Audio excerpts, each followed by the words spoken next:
ဥရောပတိုက်အယ်ဘေးနီးယားနိုင်ငံမှာ AI မှတ်ဉာဏ်ရည်သူနည်းပညာသုံးကွန်ပျူတာ program နဲ့ဖန်တီးထားသူတို့ကိုအစိုးရအဖွဲ့ဝင်ကြီးအဖြစ်စက်တင်ဘာလ17ရက်နေ့ကခန့်အပ်လိုက်ပါတယ်။အယ်ဘေးနီးယားဘာသာစကားနဲ့ DLR လို့အမည်ပေးထားတဲ့ပုံရိပ်ရောင်အမျိုးသမီးဝင်ကြီးဟာရိုးရာဝတ်စုံကိုဝတ်စုံပြီးပါလီမန်ကိုမိန့်ခွန်းပြောကြားခဲ့ပါတယ်။လူသားတွေနေရာအစားထိုးဖို့ကျွန်မရောက်လာခဲ့တာမဟုတ်ပါဘူး။လူသားတွေကိုကူညီဖို့ကျွန်မရောက်လာခဲ့တာဖြစ်ပါတယ်လို့သူမကပြောပါတယ်။ AI နည်းပညာနဲ့ဖန်တီးရေးဆွဲတည်ထွင်ထားတဲ့ကမ္ဘာပထမဆုံး AI ဝင်ကြီးဟာအများပြည်သူနဲ့သက်ဆိုင်တဲ့တင်နာစီမံကိန်း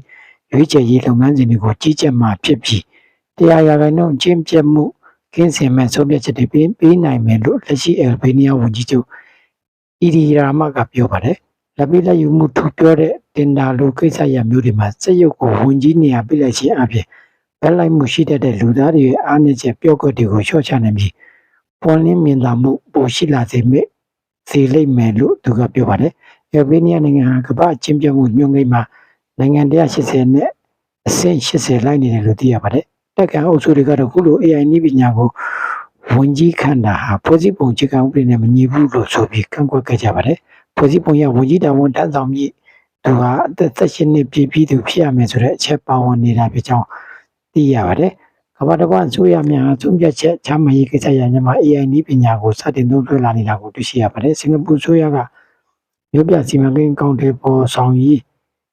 ကိစ္စရပ်များမှာပုံမှုထိရောက်မှုရှိအောင် AI နည်းပညာကိုသုံးလာပါတယ်။ အက်စတိုးနီးယားနိုင်ငံကခွန်ကိစ္စလူထုဝန်ဆောင်မှုပေးရေးလုပ်ငန်းစဉ်တွေမှာ AI ကိုသုံးလာပါတယ်။အစိုးရပိုင်းစွမ်းဆောင်ရည်တွေပိုကောင်းလာအောင်မူဝါဒရေးရာပိုင်းသုံးသပ်ချက်တွေလုပ်ရမှာဆော်ဒီအာရေဗျနိုင်ငံက AI ကိုသုံးလာနေတာကိုတွေ့ရှိရပါတယ်။ Unë nuk jam këtu për t'i zëvendësuar njerëzit, por për t'i ndihmuar ata. Not of chromosomes,